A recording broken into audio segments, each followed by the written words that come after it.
Hey, how's it going? I've picked out some really solid stories from Reddit today. I'll just be messing around in Minecraft while I read them to you, so get comfy, kick back. Let's not waste time. Let's get into the story. This happened in college, and I still think about it way too often. I lived in an apartment with 3 other dudes, classic college setup. Empty pizza boxes, no clean dishes, mysterious smells. One day I came home from class starving. I opened the freezer and saw a Ziploc bag filled with what looked like chicken nuggets now. My roommate Jeff usually bought frozen junk food, and he always said, if it's not labelled, it's fair game. So I tossed 6 of them in the air fryer, cooked them up. Golden brown, smelled amazing, took a bite.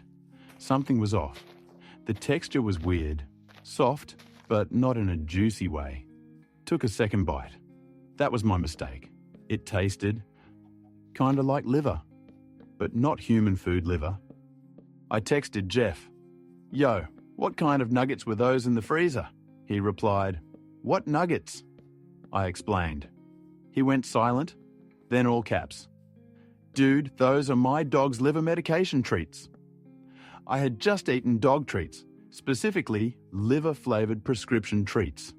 I freaked, chugged water, tried to throw up, didn't work, just sat on the couch questioning my life. And then it got worse. My other roommate walked in, saw the air fryer, grabbed one of the nuggets and took a bite. I yelled, "No, stop!" He looked at me mid-chew and said, "Bit dry?" But not bad. I never told him. He still thinks Jeff just buys weird snacks. And honestly, I'm fine with that. I love this story because it has everything. Hunger, miscommunication, and irreversible shame.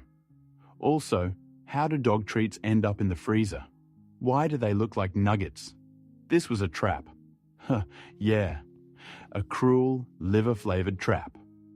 Drop a like if you've ever had a moment like this, and tell me your worst fail in the comments. Alright, let's keep it moving. On to the next story. So, this happened to a friend of mine. Let's call him Chris. He was applying for a marketing role at a pretty big company final round. Big deal Zoom interview panel of 4 people. A recruiter, a director, someone from HR, and a senior manager.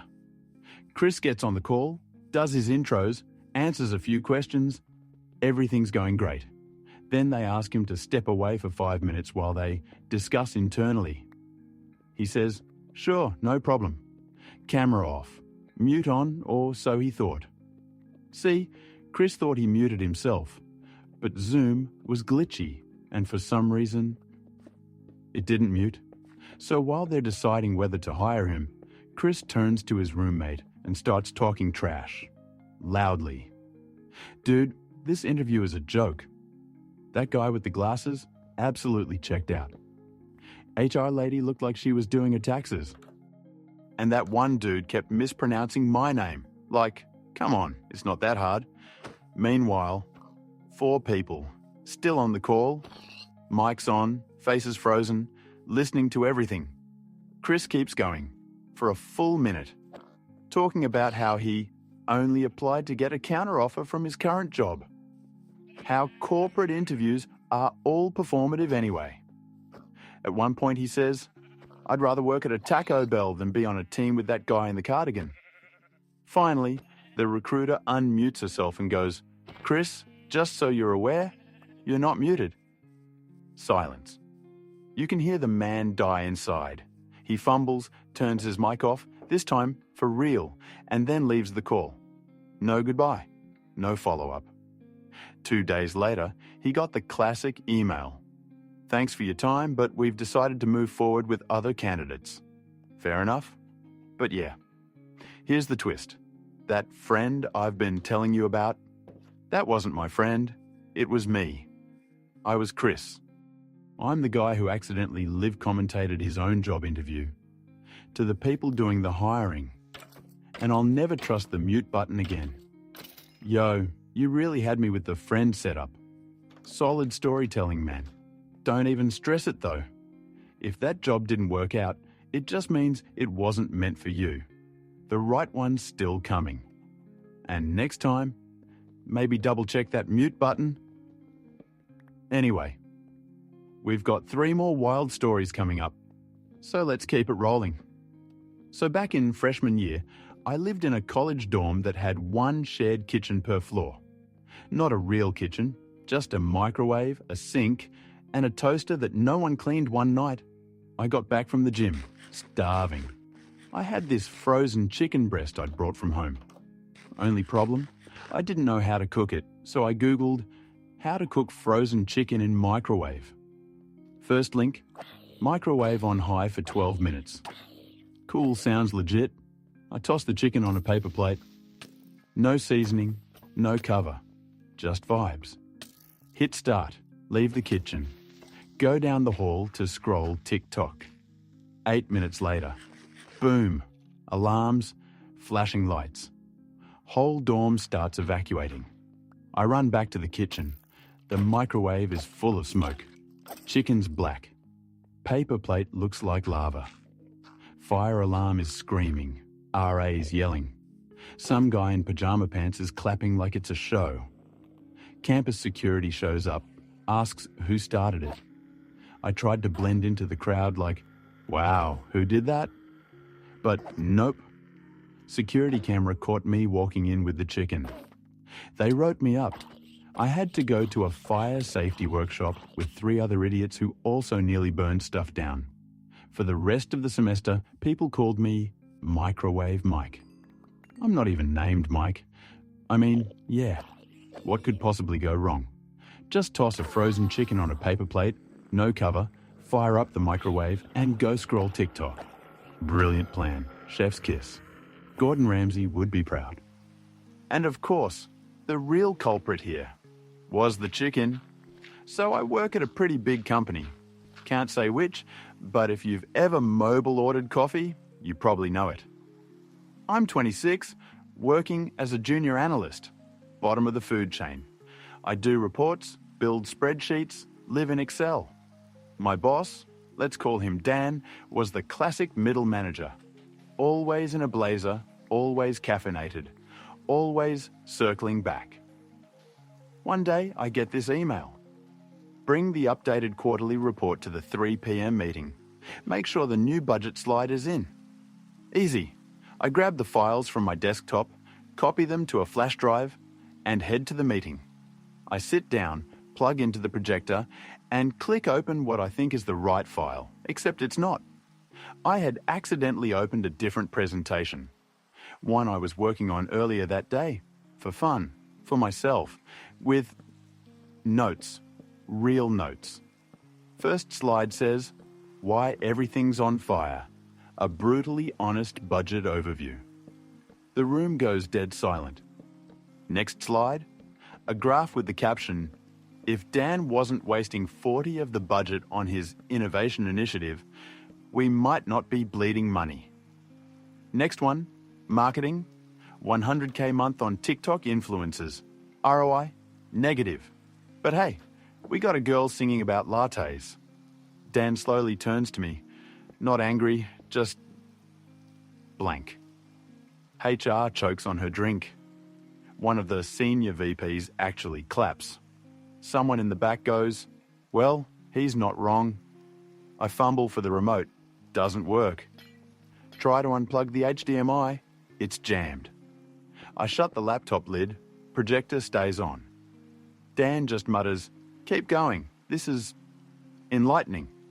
Spoiler, it wasn't a compliment. After the meeting, my inbox explodes. Some people congratulating me. Others saying I've lost my damn mind.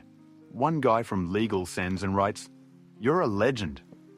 Later that day, Dan calls me into his office. He's sitting there, no jacket, face red. He goes, you have no idea the storm you've kicked up. Then pauses. But you weren't wrong. Next week. Dan gets transferred.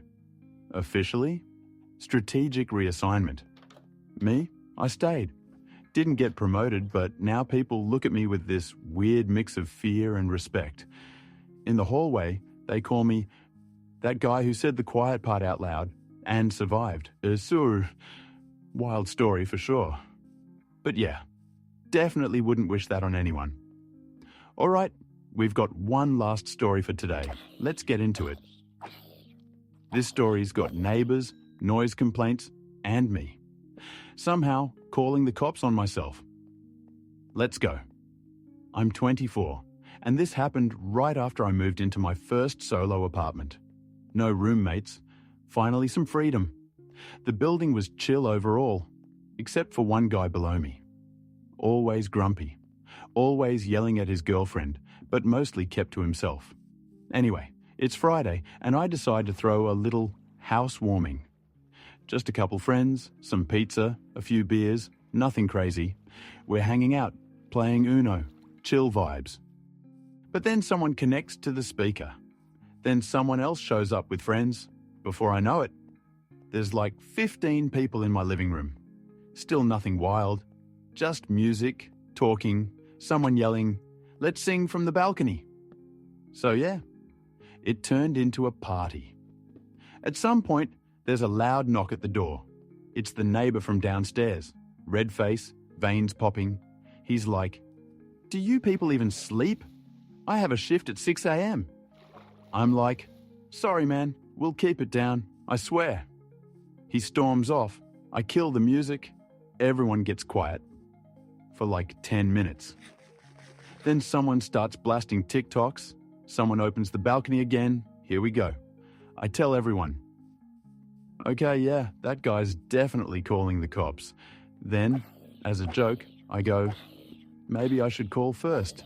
Like, beat him to it. Everyone laughs. But me, I actually call the non-emergency line. I say, "Hey, I live at my address. There's some noise upstairs. Just a heads up in case someone complains." The dispatcher pauses and goes, "Sir, you're reporting a noise complaint." "At your own address?" I'm like, "Kinda. I just wanted it on record, in case something happens." She says, "Okay, we'll note that." I hang up. Everyone laughs again. I feel clever. 20 minutes later, doorbell rings. It's the actual cops. They say, "We got a report. Same address. Earlier caller." "Was you?" I nod. They ask, "So you called us on your own party?" I go, "Well, technically, I just gave a heads up." They walk in, see the people, the bottles, some guy asleep in a pile of jackets. One of the cops goes, "You selling alcohol here?" I'm like, "What? No, these are just friends." And of course, right then, someone turns the music back way up. The other cop sighs and goes, "Turn that off or we will." I scramble for the speaker. Done. All good. They leave, not happy, but no ticket. I think it's over. But nope. An hour later, the building supervisor shows up. Says, "We've had 2 calls, one from your neighbour and one, apparently from you." I explain. He looks at me like I'm the dumbest man alive. "Final warning," he says.